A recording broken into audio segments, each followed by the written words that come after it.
கொள்ள வேண்டும் என்ற நோக்கத்தோடு தற்சமயம் அதில் பாதியாக குறைத்து அந்த பலுவை நம் பாரத பிரதமர் கொஞ்ச நஞ்சம் இல்லைங்க 48,000 கோடி நமக்கு நஷ்டம் ஏற்படும்.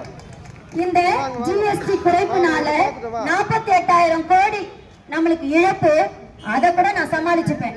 என்னுடைய மக்கள் ரொம்ப கஷ்டப்படுறாங்க ஜிஎஸ்டி வரியினால அப்படின்ற நோக்கத்துலதான் நமக்கு வரியை குறைச்சிருக்காங்களே தவிர, வரியை நீங்க நினைச்சா குறைச்சிப்பீங்க, நீங்க தான் ஜிஎஸ்டி கொண்டு வந்தீங்க, நீங்களே போடுவீங்க, நீங்களே குறைப்பீங்க அப்படின்னு எதிர்கட்சி தலைவர்களும் மற்றும் உள்ள அதாவது நாகரிகமே விவரம் புரியாம புரிதலே இல்லாத பாமர மக்கள் மனதில் நஞ்சை விதைத்துக் கொண்டிருக்கிறது இந்த ஆளும் கட்சி.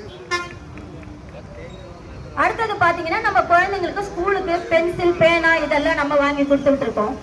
அது ஏற்கனவே 12% இருந்து தற்சமயம் 5% குறைக்கப்பட்டுள்ளது. அதாவது ஒரு ஸ்டேஷனரிக்கு போயிட்டு ஒரு 100 ரூபாய்க்கு நீங்க ஒரு பொருள் வாங்கினீங்கன்னா அதுல 12 ரூபாயிலிருந்து 5 ரூபாயாக நீங்க வரி செலுத்தலாம். அப்போ 7 ரூபாய் நமக்கு அதுல லாபம் கிடைக்குது. ஸ்டேஷனரிக்கு போனீங்கன்னா உங்களுக்கு தெரியும், எல்லா பெற்றோர்களுமே நம்ம என்ன பண்ணிட்டு இருக்கோம், கடன் பட்டு நம்ம பிள்ளைகளை படிக்க வைக்கிறோம். தயங்குறதே கிடையாது. நகையை வச்சாவது ஸ்கூல்ல 1 லட்சம் ரூபாய் ஃபீஸ் கட்டுறோம்.